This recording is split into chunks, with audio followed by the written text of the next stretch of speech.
coffee, big cup, and hello. Welcome to the last episode of the Gilmore Way Podcast for Season 3. Gilmore Girls is obviously a show that centers on mothers and daughters, but the other half of that equation is the role of fathers and their interactions with their female dyads. So we wanted to really dig into the portrayals of fathers and fatherhood because this show has some, let's say, interesting takes. Richard, Christopher, Luke, Jackson, Mitchum, TJ, Zach, Floyd, Strobe, and so many others are all notable examples of dads.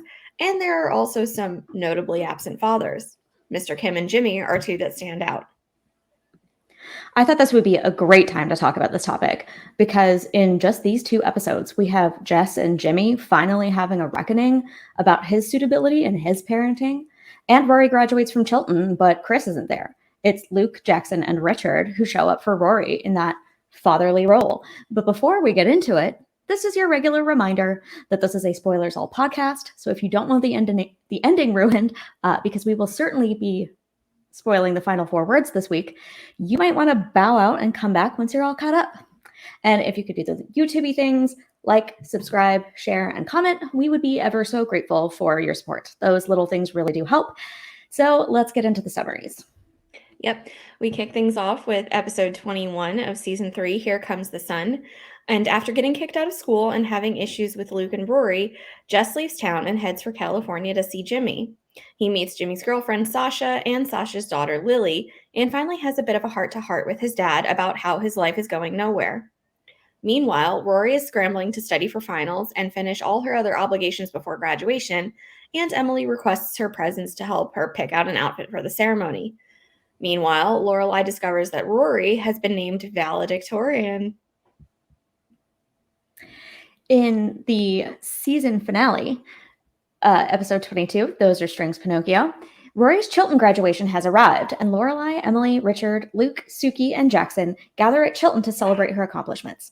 Lorelai gets the news that Mia is selling the Independence Inn, and now that she and Suki are out of a job, Rory isn't getting financial aid from Yale.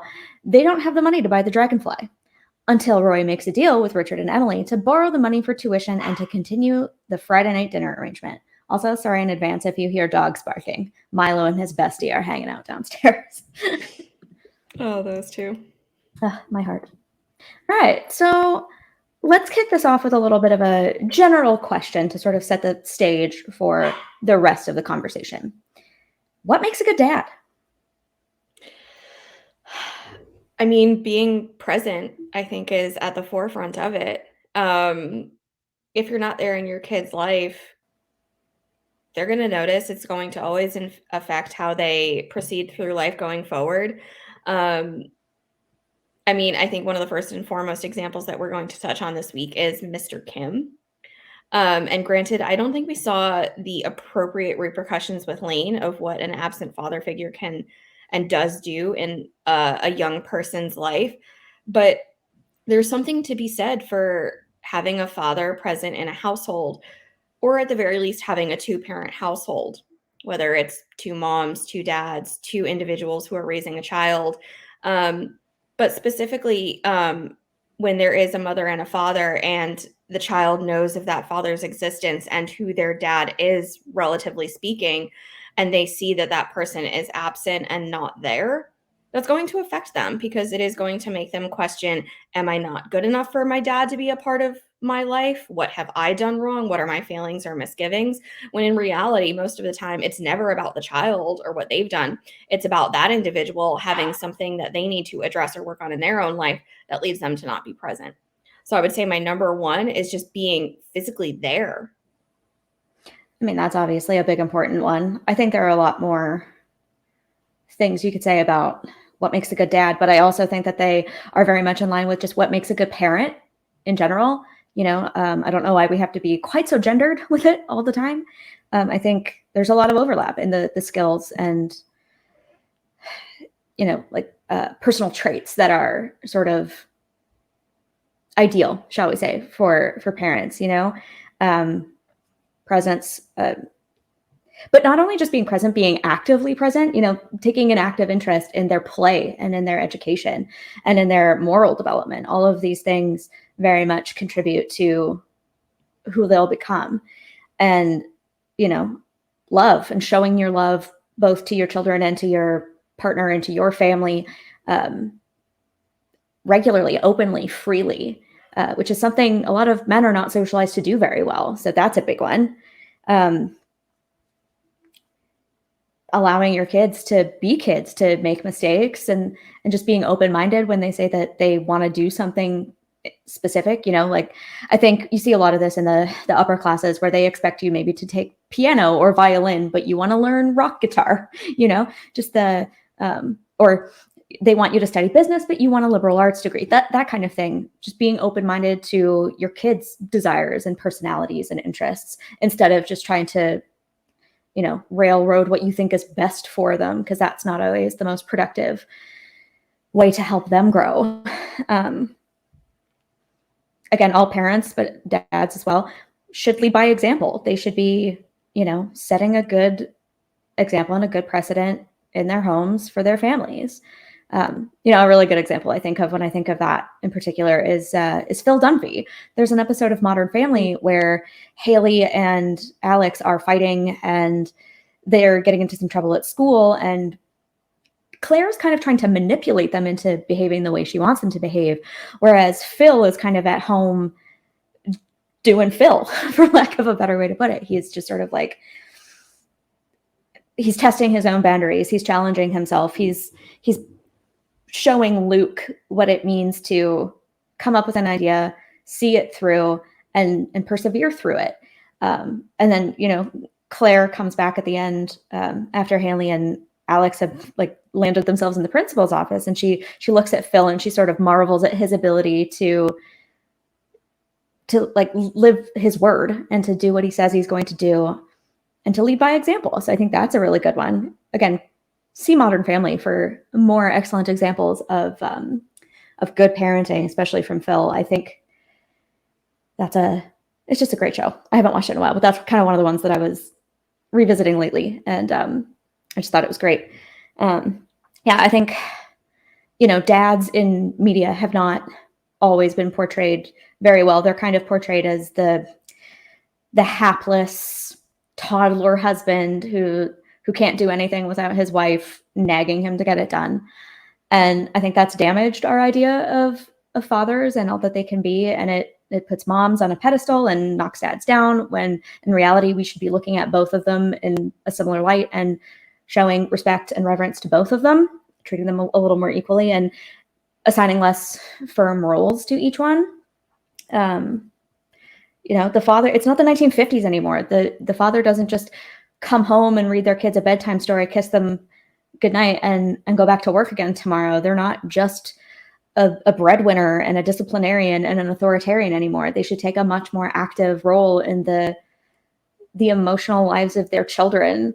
And I think media has gotten better about portraying women in the workplace and fathers taking on more of the parenting burden. So I think that's all good. But going back to what you said about Mr. Kim, that's kind of where I want to take us next, is a discussion of sort of the absent fathers. And I want to start with Mr. Kim because I feel like he's so representative of the way, perhaps, we love ASP and she does some good work. But I think that Mr. Kim is a real representation of her feelings about dads. Because if you think about it, basically every dad on this show is some version of hapless, absent, deadbeat, abusive at worst, and useless at best. There just aren't that many good representations of dads on this show. And that's a big reason why I wanted to have this conversation in the first place. The show is so much about motherhood that we forget a lot about the dads because they're just so shunted to the side. And I have some issues with the way that the show sort of downplaying their role feels like too gentle a phrase, because I think what it does is it goes even further than that. And it almost makes a mockery out of fatherhood at times. It makes it seem like guys are useless. They're just accessories to have around. We've had this conversation before when it comes to boyfriends as well. And I think it goes for fathers as well. So Mr. Kim, if memory serves, Amy gave a an interview back in the day where she said that Mr. Kim was not necessary to build out the relationship between Lane and Mrs. Kim. And I'm like, I'm sorry, Amy, was your father not necessary in your life? Was seeing his relationship with your mom not important to you? Like, where did you get this idea that both parents are somehow not important to the development of a child? Like, why is it okay for Lane's dad to just be absent and to not be an active part of her life and someone she can talk to, especially when she's having trouble with her mom? Why does she have to go to Lorelai instead of being able to maybe talk to her own father about stuff? And you also touched on something else that is, I think, a really important point. We rip on Christopher for not being around for Rory, and we think she has daddy issues, and but we see more of Christopher than we do of Mr. Kim. So why the double standard with like, oh, well, he's just around, we assume, somewhere in the background. But Christopher's the devil? I don't know. Any more thoughts on that? Yeah, I don't love that decision. And I never really understood what Amy was trying to do there, because we've talked a bit about this before, and we'll talk a bit more about it in greater length and in greater depth and detail when we get to our episode on feminism. But it's good to want to highlight a feministic perspective to the show and have that experience, as long as you're not downplaying men. And the same thing goes for both sides. You don't want to talk about, if you're talking about toxic masculinity, which does exist, but you're just unnecessarily hating on men, that does them a greater disservice too. So why is it that we're making fathers in this show out to be so reprehensible sometimes and so absent, when, yes, that's a truthful part, sadly, of so many young people's realities, but there are so many wonderful fathers out there too. And I don't feel like we see enough of that. We just see a very maybe closed-minded vision of absent fathers and what that's like. And I don't know what Amy was trying to tell us here, because it, raises women up on this pedestal, brings men down, when what we should be striving for is just a level of equality across the board in terms of mothers, fathers, that gender spectrum, household roles. If you're raising up one, raise up the other. If you're bringing one down because you're trying to critique something healthily, do the same for the other side of the equation and the other side of the coin. But there's a dichotomy here where I think Amy just sets the bar so high for how she views women, lowers the bar so extensively and unnecessarily for how she feels and views men, whether it's just her own accurate representation stemming from how she feels in her personal life, or just what she was trying to perpetuate in the show in a very unhealthy way. But there's no real balance there, where I feel like it was a 50-50, you're equating them equally. You're calling out good things, you're calling out bad things on both sides. I feel like she really did a disservice to men in that regard, when she just knocks them down so much and isn't really highlighting all of the wonderful aspects of fatherhood that can and are present in the show and in real life as well. Yeah, I don't think you have to deny the existence of something in order to center something. Like, you don't have to deny fatherhood and its importance in a person's life in order to center motherhood, if that makes sense. I think that like erasing that side of the equation doesn't say anything about women or the socialization of women. We can't just pretend men don't exist and that women don't face systemic barriers. Like, a lot of people, we'll talk about this more if we do a feminism episode. A lot of people are like, oh, the show is so great because it focuses on women and like it shunts male storylines to the side. And I mean, in a way, cool. We've had maybe too many stories about guys and not enough focus on women. But it's not a very nuanced take. It doesn't reflect reality to just be like, well, dads aren't important. Screw dads. I mean, look at how many characters in the show are impacted by the absence of their fathers, or sometimes even the presence of their fathers. So I think it's a really important conversation for us to have here. And I think the show maybe also sometimes doesn't always focus on the benefits of having two stable parental figures. It's sort of so interested in looking at a very particular kind of relationship that it forgets everything else exists, and just does a really bad job at portraying anything else at the expense of centering Lorelai and Roy's like really unusual relationship. So, I mean, again, there's probably so much more we could see on this. We'll probably expand on it in a future episode. But let's talk a little more about the characters. Why don't we start with Richard? Because, I guess in a way, kind of, he's the patriarch of Gilmore Girls. He's a major impact on Lorelai and Rory as well. So, give me some of your thoughts on Richard and his role as a parent, as a father. Yeah, I mean, it wasn't doing him any favors, but I think he was, raised by Trix and probably brought up in a household where he was shown and saw very antiquated views of what should be expected from a father and a man in the household and what is expected from a woman in the household. We don't see his upbringing, but I'm sure that's probably how Trix and his own father raised him. And then he perpetuated those notions in terms of how I should raise my daughter, how I treat my wife, Emily, and what is to be expected of my child here, what I need to provide for her, what Emily should be providing for her. And I think even they both fell short because they both just let, nannies or household help raise Lorelai a lot of the time. But there was probably in Lorelai's upbringing a significant level of just emotional uninvolvement that Richard provided to her, if he even provided it at all. He probably was the type of dad that woke up in the morning, read the paper, ran out the door and said, "Bye, honey. Bye, sweetie. Have a good day at school."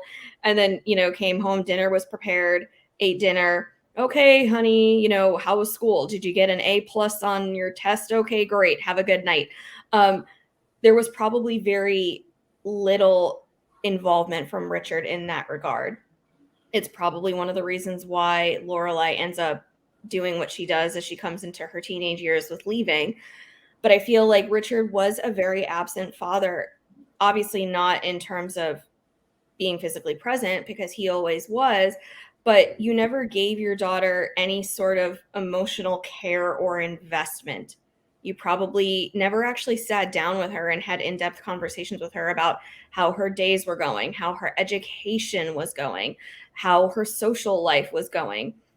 And when she didn't have that, she probably suffered for it. So I could very much foresee Richard just being that emotionally unavailable and absent father. And I think that it was just a drastic and unfortunate result of his own upbringing, where he didn't know that he should be doing any better or any more than he already was. That's just, he probably thought, I'm raising my daughter to the best of my ability based on what I think is appropriate, not knowing that your daughter probably needs so much more investment in her life than what you're currently providing. Yeah, we kind of get the sense of that in Forgiveness and stuff, when he has his heart attack and Luke is driving Lorelai to the hospital, and she says, he lived the life, he lived his life the way he thought he was supposed to. It was the rules taught to him by his non-fishing, non-Barbie buying dad. He worked hard, he bought a nice house, he took care of my mom and me, and all he asked for was like a daughter who would wear white dresses and marry the right kind of guy. And he got me instead, which is displacing the blame for any of that onto her, which isn't fair at all. But yeah, it's a result of his own upbringing, from the values taught to him by his own father and Trix. We obviously never meet Charles because he passes when Richard is young, and that might also have an impact on him as well, not having his father for all of his formative years and his years as a young man. So that's an interesting one. Yeah, when it comes to Lorelai, it's interesting because we see so many instances of her recollecting moments with him that are less than stellar. And we see interactions between them that are less than stellar as well. I'm thinking of Richard in Stars Hollow. That's such a big one, because he comes to town and he just spends the entire day basically critiquing her and giving her unsolicited advice, even though she's made it on her own in the adult world for how many years now? Nearly 20, or I guess 17 years now. Yeah. He's telling her everything from what she should eat for breakfast, to, like, why aren't you wearing a suit jacket? Like, doesn't your boss care? Well, considering she's me, no, she doesn't. Yeah. He doesn't understand that, not everywhere is so formal that you need to be wearing that kind of stuff. And so he kind of sticks his nose into her work. And then when she's talking to Manny in an unprofessional way, he doesn't like that. And he gives her a really condescending speech after that about, like, you should listen to me, Lorelai. I know what I'm doing. I know what it takes to be an authority figure, basically. And she just stands there like a child and takes it, and it's painful to watch. That's one of the reasons I skip over Richard in Stars Hollow a lot. Yeah. And then, of course, we can't talk about Lorelai and Richard without talking about Winter in the revival and the funeral and the story that she tells. Actually, stories, technically.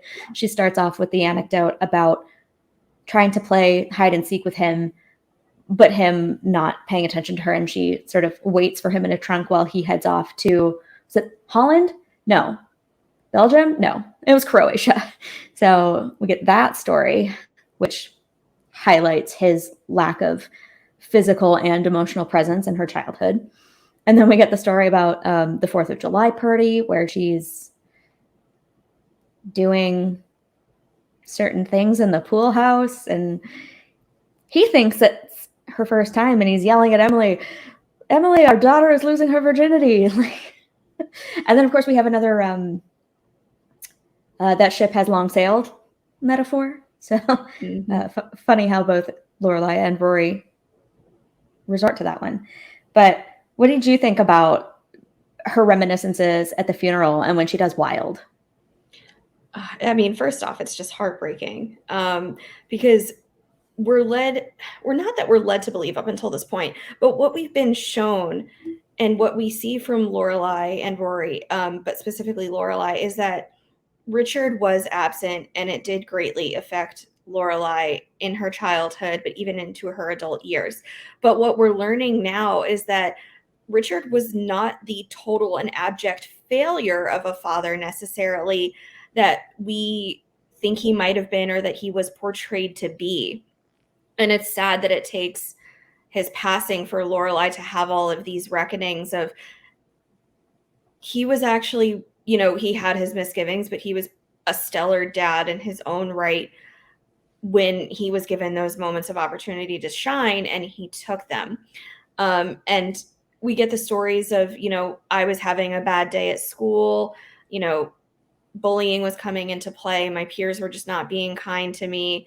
He came and he picked me up, and, we just had a wonderful afternoon at the mall, just going shopping. And, it felt like it was one of the first and only moments that I had really had like a one-on-one personal connection with him.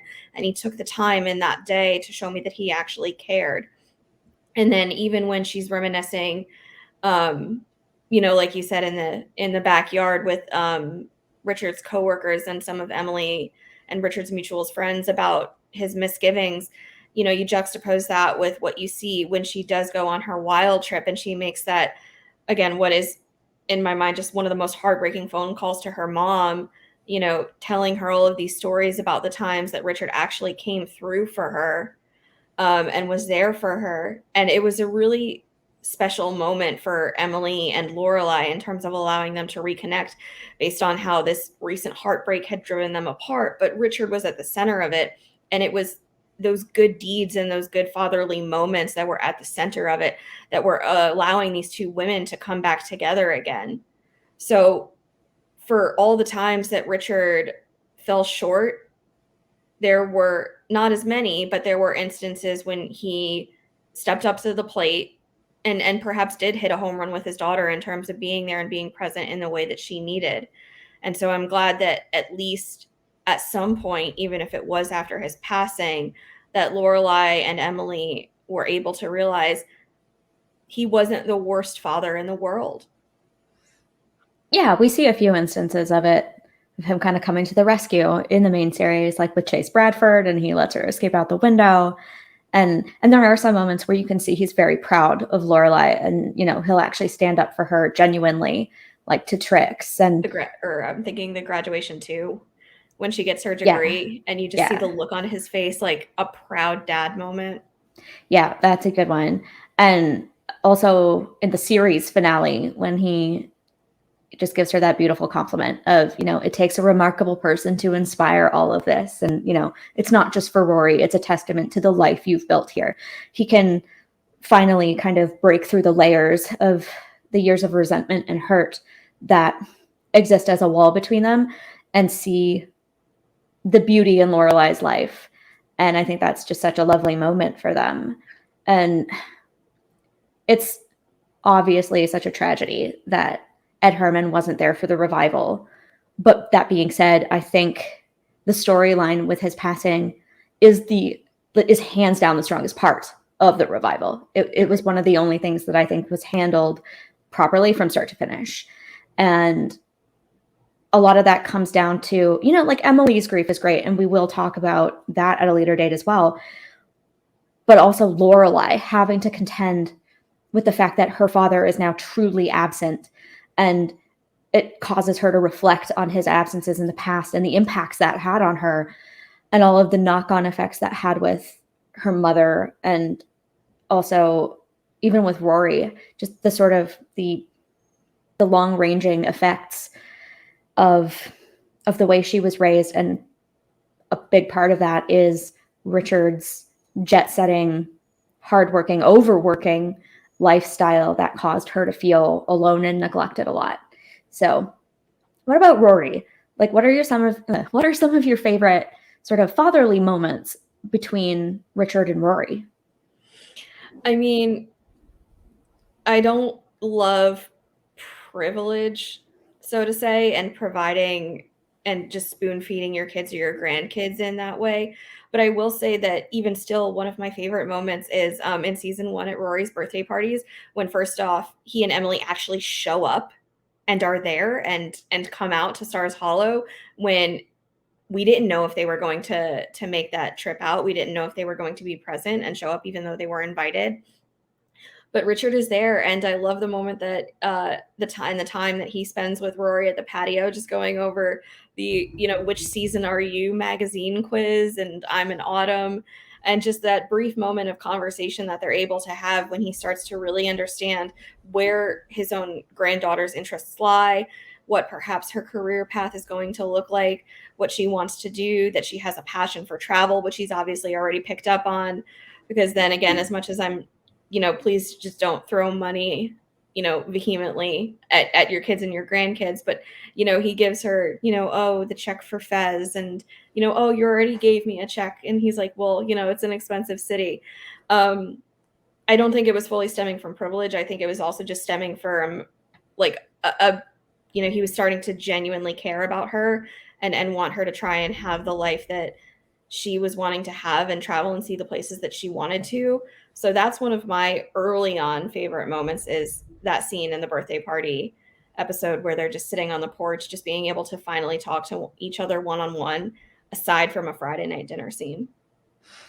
Yeah, that is a great one. Kill Me Now and Roy's birthday parties are like those lovely early moments that you like to see. Yeah, just in general, I think Richard always viewed Rory as sort of, in Lorelai's words, the great white hope of the Gilmore clan. And he was always very protective of her, very proud of her as well. Like, you could constantly see the glowing pride on his face about Chilton and about Yale. And, even when he faltered and screwed up and made decisions that angered Lorelai or Rory, like setting up the interview at Yale without telling them, like, his intentions for her are always good. He always just wants the best for her. Obviously, you don't want him to try to come in and dictate what's the best, because you do want, their opinions and beliefs to factor in as well. But, he wasn't necessarily wrong about Yale. Clearly, she went to the campus and she loved it, and it was a good fit for her in the end. It was probably nicer for her to be closer to home. So, he always did what he could to support and encourage her and to provide her with what he thought she deserved and what he thought she should have. So, not always perfect, obviously. And then we have the moment when Rory runs to him after stealing the yacht. And, Lorelai wasn't having the reaction that Rory anticipated. And the next person she ran to was Richard. She was kind of on the outs with Christopher, so he wasn't really it at the moment. And you know, she that was just the first place she thought to go, was to her grandparents, who view Rory as a surrogate daughter in a way. You know, Lorelai wasn't what they wanted, and Rory is closer to what they wanted. So it's a little bit weird projection on their part. But in the end, you know, they try to come through for Rory when they can and step into a parental type role. Like even in season 7 with the Yale Parents' Day, when Lorelai and Christopher go together and they run into Emily and Richard and they're like, "What are you doing here?" And they're like, "We're her grandparents. And up until recently, we were paying her tuition. So like, why can't we be here?" They've done a lot for Rory and Lorelai. So yeah, they make a good point about it being entirely within their rights to be there. So it's nice to see them, you know, stepping in and providing help and support when it's necessary. But it's also unfortunate when they overstep those boundaries and try to step into a role where it's not their place. More often than not, unfortunately. But I will still just applaud them for the moments when they do get it right. Because at least Amy and Daniel weren't blanketly just, you know, saying these people never get it right. They always get it wrong. They did have redeeming qualities and redeeming moments. So I think it was really important to see those, and also for us now to be highlighting some of them.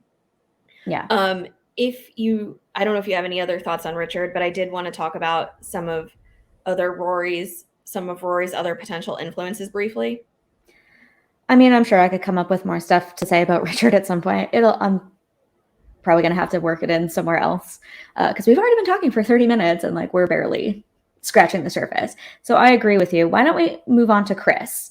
Because he's another one that I'm hoping we can actually touch on quickly, because as I was making the document for this, working through the notes, I was like, Chris is just absolutely going to dominate this conversation if we let him. And I think this warrants its own entire episode. So join us for that next August. But we're just going to talk about him a little bit here and sort of maybe look at him in comparison to other father figures for Rory, maybe. Start with your thoughts and then we'll spin off that. Yeah. Christopher, I think he's not a bad person on the whole, but he did make conscious choices throughout Rory's childhood to not be around. He could have been present and he chose not to be.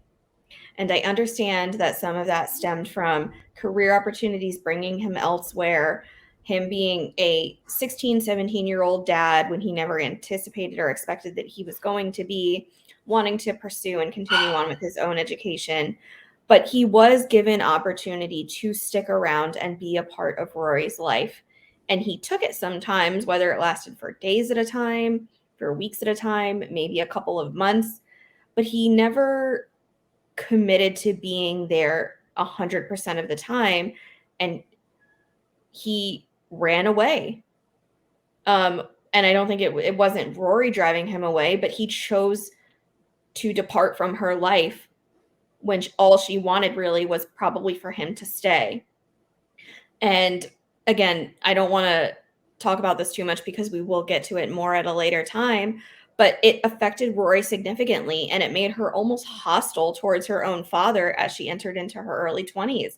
And I hated seeing those interactions because your relationship could have been so much better if you had just put forth the work to try and maintain a more viable presence in your daughter's life. But when you chose something else, of course, it was going to make her feel lousy and uncared about in the way that she did. So that's why going into her 20s, she doesn't want you around either because you chose something else besides her. How is that supposed to ever have made her feel? I mean, in a way, yes, and in a way, no. I think you're right. Christopher is not, I don't think, a terrible person. A lot of people look at him as the devil incarnate. And I think that's a little hyperbolic. But in a way, yes, he made choices. But his hand was forced by Lorelai, and it was her decision to go through with the pregnancy that determined the course of his life and how people were going to view him forever, when parenting was not a choice that he got to make. You know, I personally think that parenting should be an affirmative choice, not a default option. I think a lot of times we look at parenting as like something to check off on the tick box of life, but we're starting to cull that back a little bit and realize that being child-free by choice is a very legitimate option. And I think a lot of this comes down to, you know, reproductive rights, sex education, home economics education, just telling people that there are other options and allowing it to be okay to make the conscious choice not to be a parent. And that's something the show never, ever dealt with. You know, it basically viewed pregnancy as an inevitability and a curse. Like it's going to happen, you know, with Lorelai, curse, with Lane, curse, with Sherry, curse.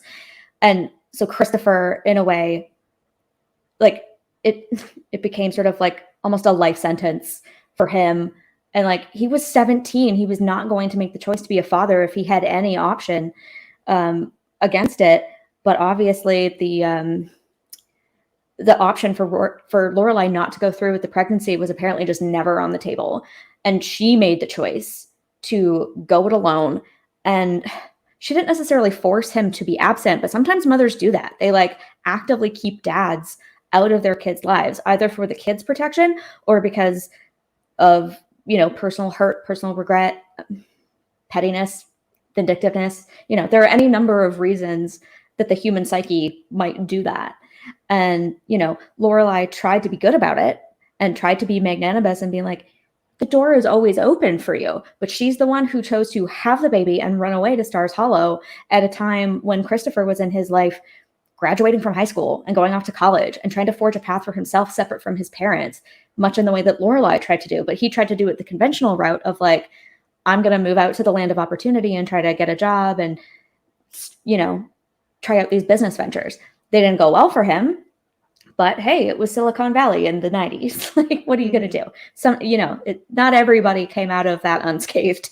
So, you know, he tried. I think he really was looking for a way to prove himself to himself, because I would imagine that he faced a childhood much like Lorelai's, where it was a lot of emotional neglect and maybe even verbal abuse. I'm not going to make any assumptions beyond verbal abuse, but what we see of Strobe and Francine makes it eminently believable that he did not have a good childhood. He was probably never raised to have any like belief in himself. He was just always a disappointment to them. And eventually they sort of displaced that onto Lorelai unfairly. But just look at the way they talk to and about Chris and the way he talks about them talking about him.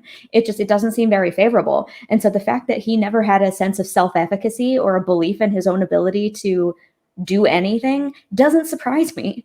And so I think that Lorelai running away with Rory and just like the bond there caused almost like a sense of learned helplessness in him, where he just felt so left out of this and so incapable himself that he, even if he was given a chance to be a dad, he probably would have felt like he wasn't worthy of it, which is really sad. And then when he finally was given the chance to be a dad, he took it and ran with it. We will talk about this more too when we get to discussions of him and Sherry and Gigi. But like, Sherry actually let him in, and look at what he became when there was someone there to provide him with like support and hold him responsible to something. Again, we'll get more into him and Lorelai and her reaction to him, but I think he was just never really given a chance. And he was the one who was willing to step up and be like, I will take care of you if you let me. I'll marry you. I will get a job. I will support you. And she was like, no, like, I'm not going to let you do that. She cut him out from the beginning. And look at the interaction Rory has with him in the revival. It's just like, he's just so like dejected by it. He's like, you guys were in the cards. I couldn't keep up. Knowing when to admit defeat is one of my better qualities. Like, he's just been so talked down to his entire life. He didn't even believe he could be a dad. And then when he was a dad with Gigi, Sherry was personally unfulfilled by parenthood and took off and left him in charge. And even Lorelai was like, you know, if I wanted to take off on Rory, you would have stepped up and you would have been a good dad. You would have done what it took. I believe in you. You can do this.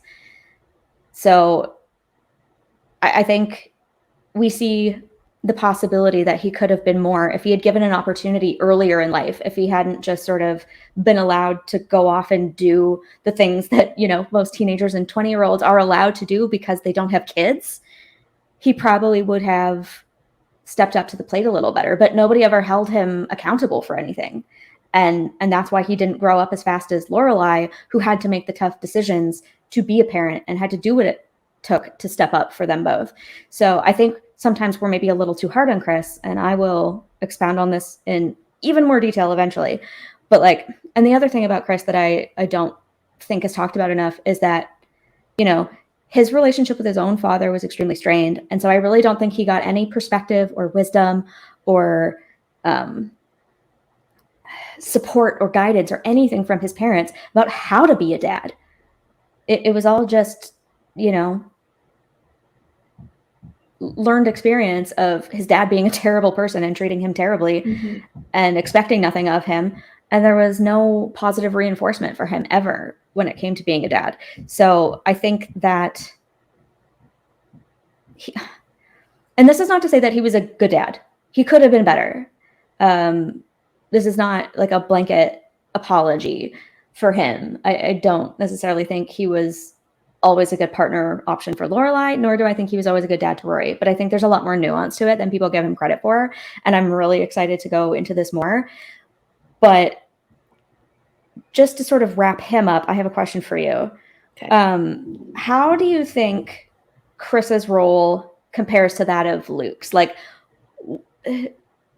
Why did they make Chris the way he was, and how does he stack up to Luke when it comes to being a father figure for Rory? I mean, why is Chris the way that he is? That's its own question. I feel like I'll have to dig into that more again when we talk about Christopher as a father again next August, which is literally probably when that conversation will happen. But I checked the schedule. Yeah. I think it just literally boils down to just age as well.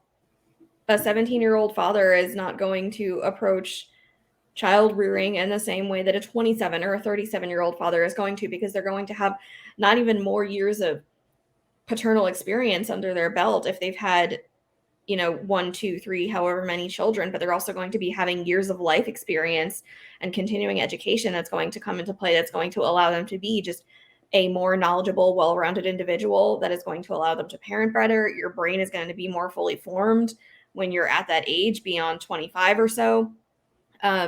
So obviously Chris was not going to approach parenthood or fatherhood as a 17-year-old and be successful in it, for lack of a better word, as he probably even himself would have been, again, 5-10 years down the line. And he probably did. And I think he did parent Gigi better than he parented Rory, because he had just more life experience in those years under his belt at that point. And I think Gigi was better off for it, and good for her, because she was in a tough situation too, with her mom just piecing out, having to then have a single parent household with only her father around. That's its own separate topic of conversation as well. But, it just boiled down to, he was a father much sooner in life than he ever anticipated. And when we see Luke, which I do want to talk about too now, because that he was a very important father figure in Rory's life, even so much more so early on than Christopher ever was. When Luke is coming into the picture, granted, he is a father at this point, even if he doesn't know it yet. But again, I will just go with the whole age argument to start. He's older when he's meeting Rory. He's in his early to mid 30s when Rory comes into the picture, and he's getting to know Lorelai and the both of them.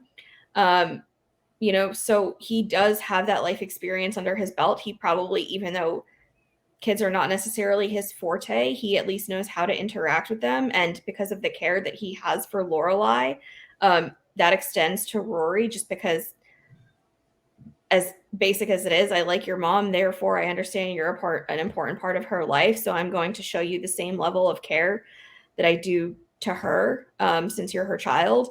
And I think he also probably did see that this girl does not have a father in the household. She doesn't have any sort of, older male perspective in terms of offering her guidance. So if he can provide that, even if it's just giving her a pat on the back or asking her again, like, how'd you do on your test today, kid?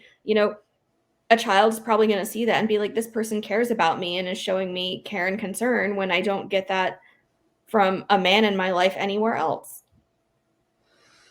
Yeah.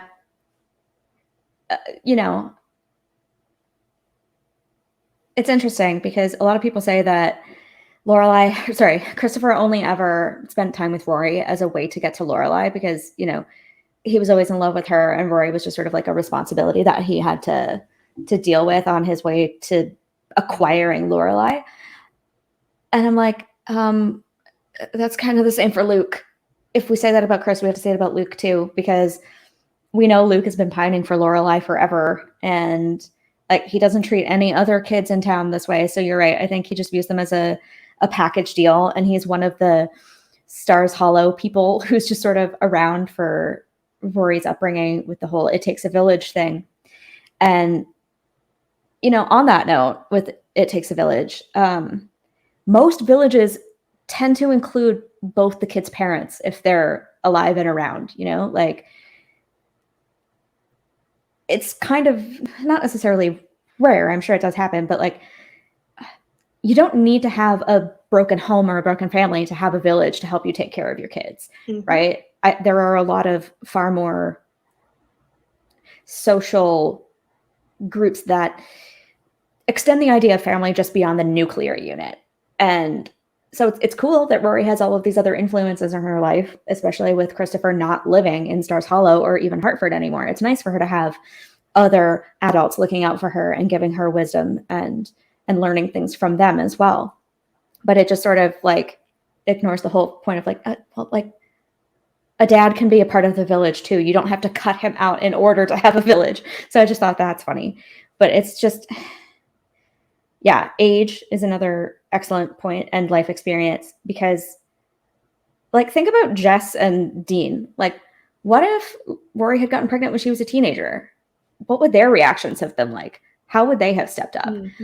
And, if we can sort of forgive the youthful indiscretion of the teens on the show and be like, oh, like they were just dumb kids, why can't we extend that same empathy and forgiveness to Christopher, who was just a young, hurt kid who was just looking for a way out and an independent path for himself that didn't involve his abusive parents?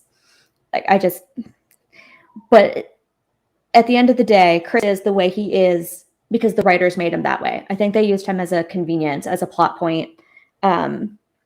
They use him when they need him and they discard him when they don't. And they use him for drama and comparison.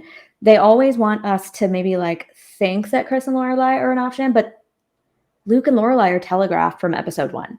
They want us to root for Luke and Lorelai, so Chris has to be a douchebag. Yep. It's sad but true. Again, we're going to get to diving deeper into Chris and Luke as father figures and as parents in later episodes. So I don't want us to spend too much more time here on them. I do have a particular individual that I would like us to jump to now. So unless you have someone else that you want to bring up or more thoughts on Chris and Luke.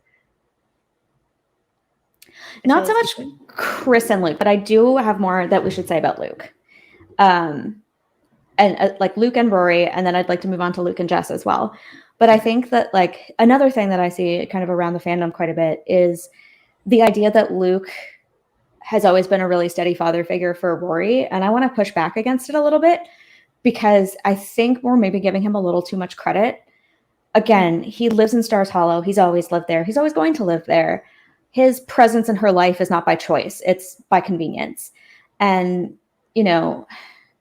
he's there for her in I'm going to make you a coffee cake for your birthday and get you monogram towels and unicorns, even though you don't really like unicorns kind of way. But I don't see him being there more deeply for her.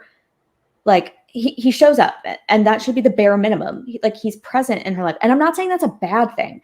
That's a really good thing to have someone who is stable like that. And he is a positive presence in her life. But I think we overstate his fatherly role as someone who is there to do anything besides just like show up and pat her on the back. Like, we really don't see him giving her any wisdom or advice or emotional support. Like tiny little glimpses of it here and there, but it's usually sort of like her showing up when she's in a fight with Lorelai and him being like, we're engaged, so just that you should know. Like, it doesn't go much deeper than that, other than the one time he provides her advice when she's on a date, which is just like, just move to the other side of the table and say there's a draft. That's about it. And the other thing is, even the writers can't seem to decide how long and how deeply he's been in Rory's life, because in Written in the Stars, he says he's like that he met Lorelai 8 years ago, which means Rory would have been 11. Most of her formative childhood years would be done, and she would be in middle school by now. And then just a few episodes later, we have Wedding Bell Blues, when he's taking it out on Christopher, and he's like, who was there when she had chicken pox and like made her mashed potatoes? Did she get chicken pox at 11? Because like, either you were there for her childhood or you weren't. And even in season 7, when Lorelai writes that recommendation letter for him for the judge, she says for the last 10 years. So like, he wasn't there when she was a kid to like help Lorelai parent her.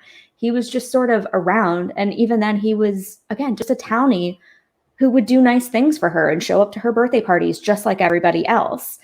And again, these are good things, but I don't think they reach the level of like, he's a great stepdad. Like, he doesn't quite fill the role, I think, that people think he does. And he's not a replacement for Christopher's absence.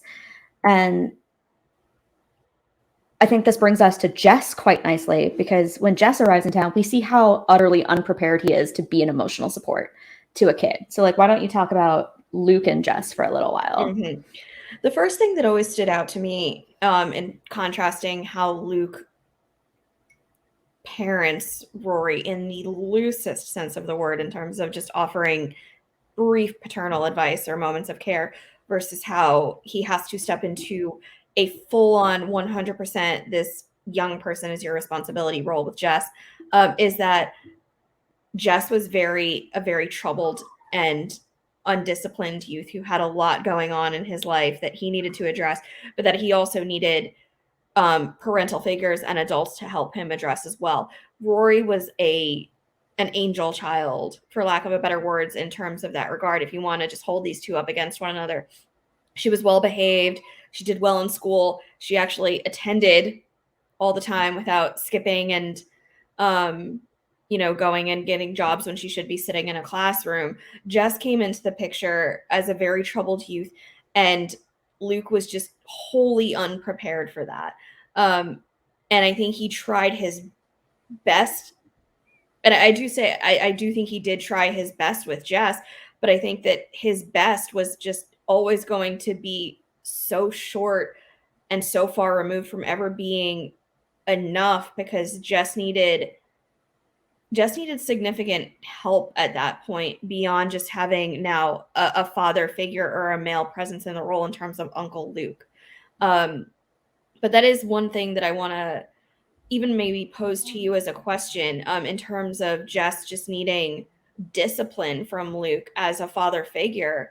Should Luke now, as that paternal figure in Jess's life, should Luke have been disciplining Jess more rigorously than he was?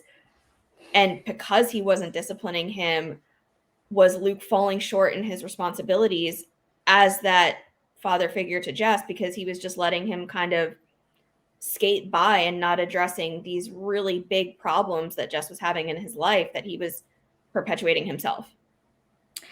No, I don't think discipline was the problem here. Yes, Jess was very much a troubled kid, and we'll get into that in a couple of weeks when we do our character breakdown for Jess. But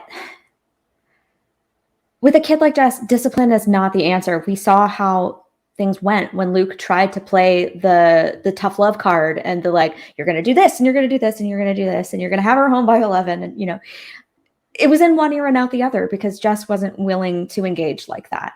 And he was nearly 18. It's just, Liz says it herself to Luke in season 4 when we finally meet her. She's like, he's 19. You can't tell him anything. And you still couldn't tell him anything when he was 17 either. There was no way to just force him to do what you wanted. That was the wrong thing there. But Luke himself wasn't emotionally intelligent enough, perhaps, or mature enough to truly help Jess through the struggles he was experiencing. You can't just, like, not every Luke is a hammer and not every problem is a nail, Mm-hmm. That's a fantastic way to put it. Yeah, he's trying to do what he thinks a dad should do, that more like stern authoritarian vibe, when in reality Jess needed a lot more emotional help than that. And we see him start to go on that journey in season 4. Actually, both of them. Luke buys that self-help book and then passes it on to Jess. And that's when they both start to open up and learn how to communicate in relationships. And that's when we really start to see Jess come out of a shell and come to realize, what's really important and how people in his life should be treated. So I think Luke should have taken maybe a more collaborative approach, more of like, I'm here to listen to you and I'm here to help you. And like, I want to see good things for you, and like, I'm here to support you. I want you to be all that you can be because I see how smart you are and how much potential you have. So what's it going to take for us to get you on the path that you want to be on? Like, what do you want your life to look like? What are you struggling with right now? And, he may not have been super receptive to that at the beginning, but yeah, sometimes you have to wait for people to be ready to open up to you. And Jess was just not. But I don't think more discipline was the answer there. Mm-hmm. So I would agree. And I think it was Jess's tough exterior that just led to, him needing that additional care and compassion and support and patience, because that tough exterior needed to be broken down for him. mm-hmm. And he had that wall up and that exterior up because he had his own father and even Liz in his own life, but just as parents and people who just probably really didn't even give a damn at the end of the day in terms of how he was actually doing. They just saw him as, again, oh, here's a financial responsibility and a burden that I have to take care of because it's mine by law, but not someone that I'm actively caring about on a regular basis. So Jess had that wall up. He had that exterior up that he needed to have broken down. And I think you're right. Luke was not the right person to do it because he just couldn't even break down his own emotional barriers. How is he going to break down Jess's? And I think that's maybe why Jess clung so hard to Rory as a partner, because she was probably one of the only people in his life that was able to start chipping away at some of that exterior. And that's what he needed. And that's why he clung to her. Yeah. Luke and Jess are interesting. And he's not his father, Jess comes to him when he's 17. There's not much more raising to do. It's sort of let's get him across the finish line. Let's get him through high school and hopefully on a good path from here. And Luke feels like he's failed in that, which is sad. But again, it's not entirely his fault, but if he had been maybe a little more intuitive or emotionally available to Jess, perhaps things might have turned out differently for them. But his overprotective nature kind of came into play in an interesting way with just trying to lay down the law all the time. And that doesn't work with every kid. You have to look at the person in front of you instead of like this archetype of what you think a dad is supposed to do. And the other thing I think that's interesting about him and Jess is that when Lorelai tries to get involved, Luke is very defensive about it. Like, this is their first major fight, is, him reacting to her unsolicited advice and involvement with Jess now. And he doesn't appreciate it, and kind of rightly so. She doesn't, it's not her place to step in without his requesting it. But eventually he does kind of get on board and he's like, oh yeah, I'm underprepared for this. But, he does what he can and he tries his best. And I don't know, there's so much to say. And we'll probably talk more about this as well, too, when we do Jess's character deep dive and his interactions with Luke.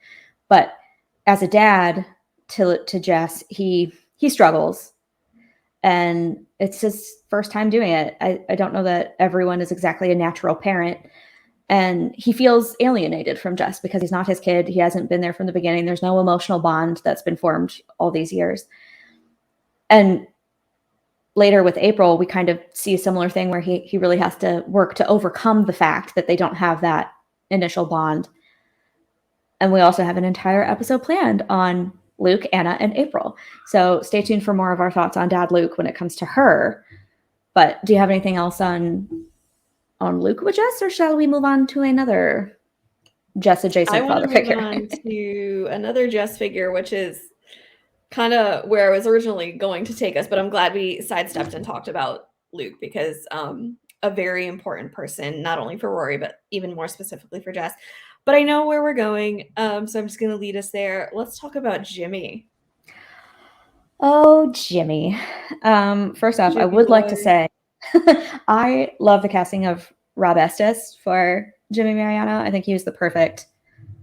Like, he had a really good look. Like, when you look at him and Kathleen Wilhoit together, you could believe Milo Ventimiglia that came out of that. Mm-hmm. And just like he played it so well. He just had the right intonation and physicality, and it was just such a really good chemistry there. But yeah, Jimmy really only shows up in 2 episodes, but he has such an interesting impact on Jess on the whole, obviously, because Jess has never really had a stable father figure. Jimmy taking off right after Liz gave birth opened up this hole in Jess's life that Liz would continually fill with a strand of inadequate boyfriends. Mm-hmm. And I don't think any of them were ever really good figures for Jess to look up to. And that's a big part of where a lot of his struggles come from. Yeah, I agree. What gets at me the most is that we see, like, we know at this point, like, Jess has just been, like, essentially pass the buck. Liz doesn't want him, goes to Luke. And it's not that Luke doesn't want him, it's just that Luke can't give Jess what he needs at this point. But for the entirety of Jess's life, and it goes back to probably Liz's inadequate boyfriends, like you said, he's been raised where no one really cares about him. No one gives 2 gosh darns about him. He's had to fend for himself a lot of the time, just probably draw within a lot of his own personal and internal strength to get him by. And so when he does take off from Stars Hollow and he gets out to California because he knows that's where his biological father currently is, as soon as he arrives and he steps foot into his father's household, he's hit with, kind of still don't want you around here either. Because he comes and he says, hey, Dad, can I stay here for a little while? And Jimmy wants to say no. And he's ready to just be like, no, you can't. Whether that's because I don't have the space for you, which probably factored into it. But I think it was even more so stemming from the fact that Jimmy was just like, I don't need or want you here. And so if I don't know, I just think if I was in Jess's shoes and I'm getting hit with that, wow, nobody wants me around anywhere. And I think he obviously, ended up staying in California for the brief amount of time that he did because he legitimately had nowhere else to go. But Jimmy was ready to just literally show him the door and just be like, nope, you can't. And the only reason that Jimmy let him stay was because he recognized this kid has nowhere else to go right now. But it doesn't mean that he was still ever wanted there. He was probably just that, like, that pet in the corner that, you took in from the side of the road. But it's just like, oh, I can't wait till, like, find another home for him. I somewhat disagree with you on this one, because I think that Jimmy, in a way, is a lot like Chris. Just the sort of like archetypical deadbeat dad from ASP. And she was ready to write a whole spin-off show about this guy, which is a little wild. But, I think he struggled with his feelings of adequacy as well, because, he says to Jess when he shows up, like, I'm not a father. I was never a father. Like, I left you because, like, I could barely take care of myself. How was I going to take care of someone else? But now he's in his 30s. He's been getting his life together in the last couple of years. He has a partner who stabilizes him. His partner's daughter adores him. He's in a really good place. He owns a business. And again, like a lot of ways, he's a lot like Christopher. So, still not totally there on the whole effective dad thing. fine. But like, Jess is 18. He says it to Jimmy too. I don't need a daddy. I'm not here because I need you to be a father to me. I'm here because I need to be somewhere that's like not with my nut job of a mother. Like, Stars Hollow is not an option for me anymore. I've burned all my bridges there. I need something new. I've got nothing. And like, I don't expect anything of you other than maybe like a place to crash, which is sad in its own way. But I think once Jimmy sees that like Jess isn't there to bust his balls, he's a little more open to it. And even Sasha seems open to it. She's not totally thrilled about Jimmy lying to her about where he was going, about going to see his son for the first time in 17 years and just not saying anything about it. Mm-hmm. Not super cool, Jimmy. But I think, I mean, obviously with the fact that the show was filming a couple episodes or whatever and then was canceled, Jimmy obviously agreed to this somewhere along the lines. And I think it would have been an interesting opportunity for them to explore a relationship that might look different than what you would expect for a father-son, but that doesn't make it any less valid, and it doesn't mean that there can't be a positive future for them. So I think his injection into the show was, I think it was good in a way, but in another way, the fact that he happens to show up and say goodnight, Gracie, is just too convenient for my liking. Mm-hmm. The timing is just too good to get Jess out of there. And Here Comes the Sun feels a little bit weird because it's like split between California and New England. And a lot of people notice that like the vibes are just totally weird and off in that episode. And the fact that the pilot didn't really get picked up makes that episode feel a little bit hollow. It tried to do something and didn't get to do it. And it's not necessarily their fault for that, but it just sort of makes that episode like very skippable. Yeah, I would agree. That's not one that I feel like I am remiss to just bypass and move on. So does that wrap us up on Jimmy then? Yeah, I think it does. There are a few more dads that I think we can and should get to, but I've exhausted my thoughts on Jimmy for the time being. Yeah, same. All right. I feel like the last couple are a little easier and quicker to deal with because we don't see quite as much of them. But why don't we start with Jackson? How do we feel about Jackson? I love Jackson as a father. He's a bit of that like oddball, goofy dad to me. But I think that's also just because he doesn't parent or father his children in a way that we've seen from any of our other patriarchs on the show up until this point.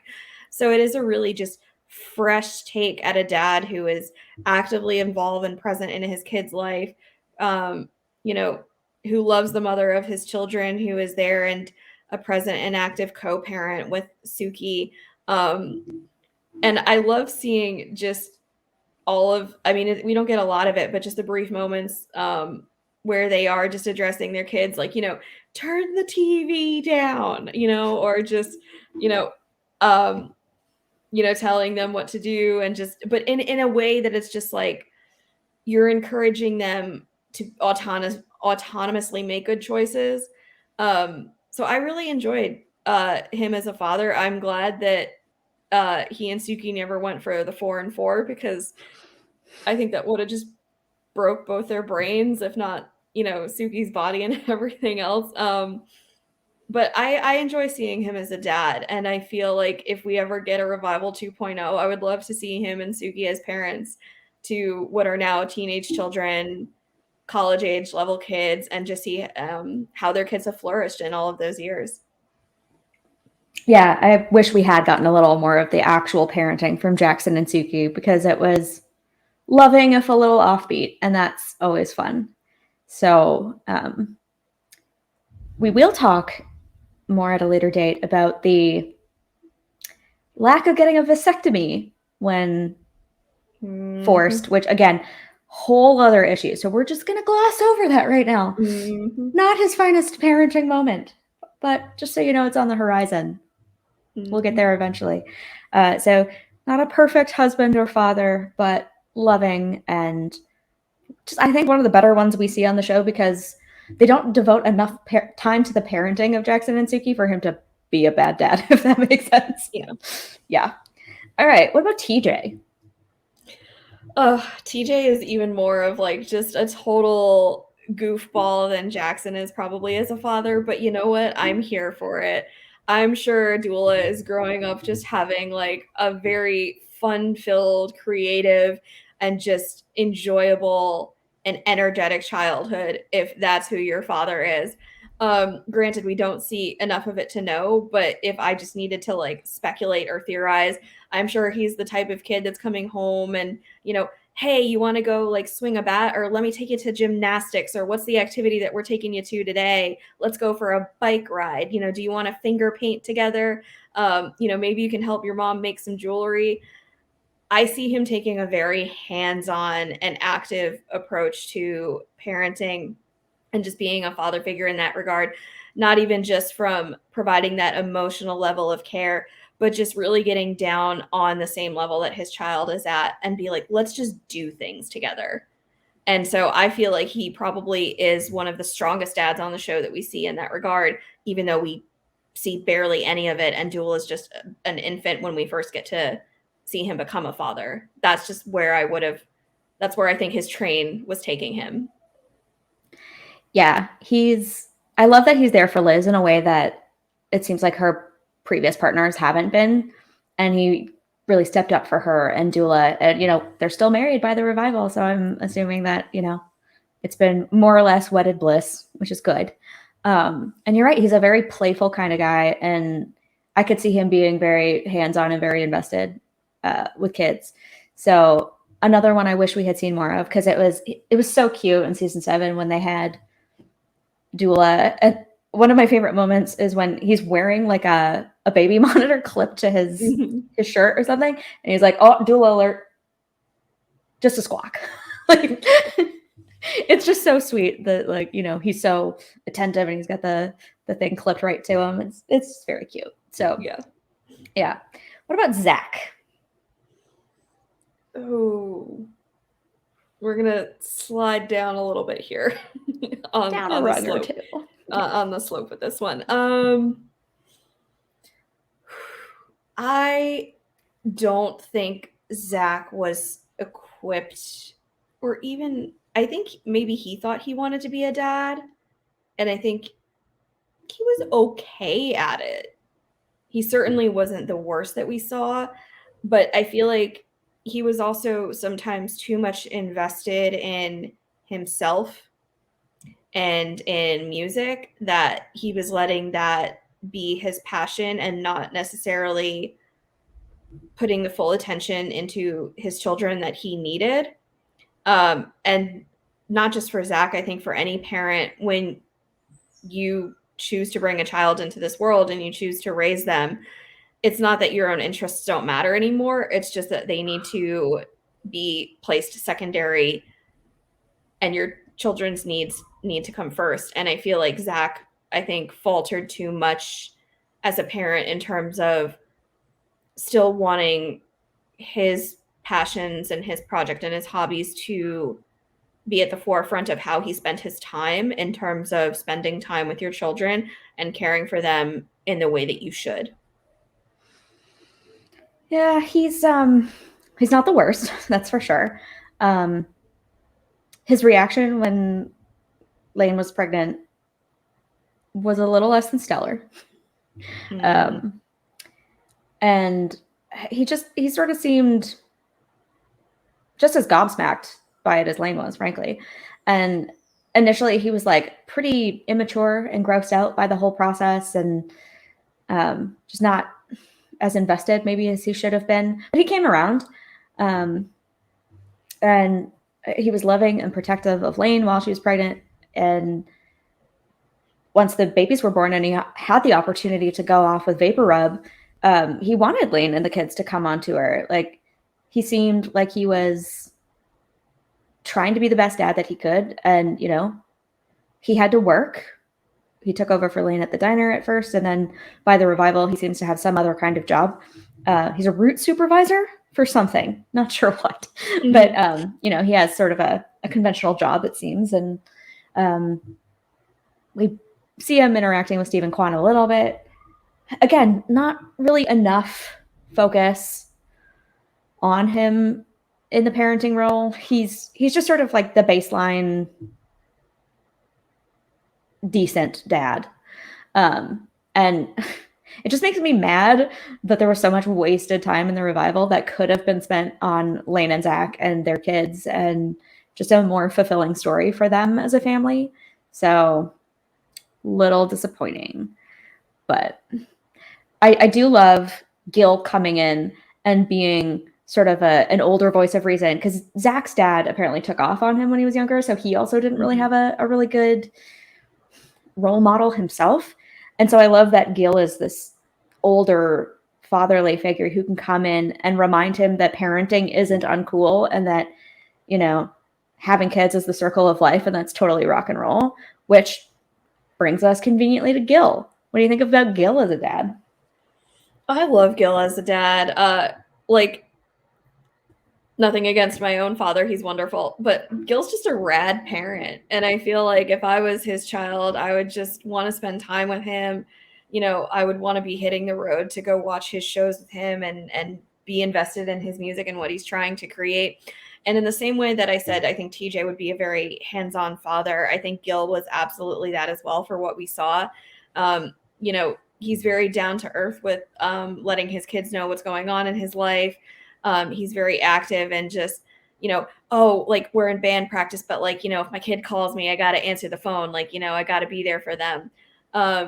So he was very present in all of the ways that I think he needed to be. And just based on what we saw, his kids seemed to have a genuine care and love and affection for him. So 2 thumbs up for Gil for me. Same. Again, one of the best dads on the show, but we don't have a ton of it. But I love in season 7 when Lane is pregnant and he's so supportive of both of them. He brings his kid to band practice and he knows about the Alchemire 3000, talks about breastfeeding without being like weird about it or immature about it. He comes to the baby shower. He's just a really good model for modern and slightly unconventional, but loving and involved fatherhood. So love me some Sebastian Bach. I needed more of him in the show and more in a revival. Revival 2.0, please. Yes. All right. Next up, second to last, I think, Mitchum. Oh, it's going to be fun. I'm like, my skin's like, I'm just squirming. Just recoiling a little bit at his name. Yeah, a little bit. And not just on behalf of Logan, but on behalf of Honor. Oh my gosh. Yeah, he was, again, one of those sort of classical ideas of the dad who works too much and comes home late and isn't really involved in the raising of his children. And even more than that, he's not involved in the sense of like giving a shit what his kids actually want. He's more concerned about his own legacy and the name of the Huntsbergers, the business, passing it on to Logan. He's more concerned about Logan being a feather in his cap than anything else. And like people are pawns in his game. His wife is a trophy wife. Like I don't think he really cares so much about his family or the raising of his children from a level of like, I'm just supremely concerned with their happiness. It's more like, how do we look to the world? How much money do we have? What's our social status? Like, you can hear it from Logan when he talks about his childhood, about like how he never even really got birthday parties. It was always like, you know, there was no party because why get a party when you haven't accomplished anything? And if there was dessert, it wasn't like a nice birthday cake. It was always some fancy flambéed thing with alcohol in it. Like he clearly didn't care what his kids wanted or what they needed. It was always about like, this is your life path. Congratulations. I'm gonna force you down it. Mitchum was very much a father who saw his children as an extension of him in terms of how the world is going to perceive him and his family. So it was never going to be about them pursuing their own creative outlets, their own passions, their own career paths, what they want. These children are an extension of me in terms of a reflection of me. So if they look bad, I look bad. If they look great and they're successful in life, I look successful in life. So I need to get them to that point because that's how it's going to be. And that's how it's going to make me look. And it's a direct reflection on me. any and all considerations can get thrown by the wayside because I need to prioritize that for my own well-being. And that is selfish and conceited. Yeah. As you said, you got to put your own stuff aside when you have a kid. Like, their needs and wants should always come first. Not all selfishness is bad, but when it comes to putting your own desires above your kids, yeah, you just, we're not parents. So this is really just coming out of sort of like common sense, really. But like, yeah, you should pay more attention to what your flesh and blood kids need rather than an idea of what they should be. So I want to wrap up this discussion with a father that we haven't seen on the show yet. Revival 2.0, please, because we need to see this. Logan. Logan is now the father of Rory's child. And when Rory goes to her dad in the revival and is like asking his opinion about how he feels about Lorelai raising Rory by herself, you just get the sense that Rory is about to go down the path that her mom took, where it's like, well, I don't need Logan. I'm just going to cut him out. I'm just going to do this by myself. I'm not going to involve him. I'm just going to let him live his life. And I don't like that for a lot of reasons, which I'm sure we'll talk about in more detail in the future. But like, what's your take on Logan as a dad? How do you think that would go down if, well, one, how do you think it would go down if Rory would allow it? And two, what do you think about Rory's contemplation of like not allowing it? I'll start off with the second question that you asked. I feel her contemplation of just not allowing it is horrendous. Lorelai never gave Chris a choice. And again, there's the age aspect of things that comes into play there, but this is not the case for Rory and Logan. They're both, two individuals in their early 30s. For Rory to take away that decision potentially from Logan across the board is unacceptable. He needs and has every right to be a father to this child if he chooses to be and if he wants to be. And Rory has no authority whatsoever to take that from him. So that sits so wrong with me. And I hate that she's even considering it and questioning Chris about it in that regard. I hope that Chris's response in terms of, I have regrets because I feel like I really missed out for you, allow her to correct that thought and involve Logan and say, hey, do you want to be a dad? And at least give him that option. And if he says, no, that's not where I'm at, that's not what I want, that's also his choice to make, but he needs to be involved in that regard. That's not Rory's call, so to say. If he does want to be a father and he chooses to be actively present in that child's life, I actually think Logan's going to be a really sweet dad. I think, you'd have to, it's so tricky because he's not married to or with Rory. This child is stemming from, an extramarital affair. So that's going to be complicated. But if for whatever reason that gets resolved, and I won't dive too deep into that either, but I just think he would be a really sweet dad. I feel like as much as he travels and as much as he's a businessman, so to say, I think he would make every effort to be actively present in his son or his daughter's life. I think he would be there for Rory. I feel like he would be a really great co-parent. And I think he would take the time to invest in his life, especially because Mitchum so much did not invest in his. And so I think there's always that, knee-jerk reaction that happens a lot of the time where when kids have absent parents, hopefully it makes them want to be more present in their kids' lives because they don't want their child to have to go through what they went through.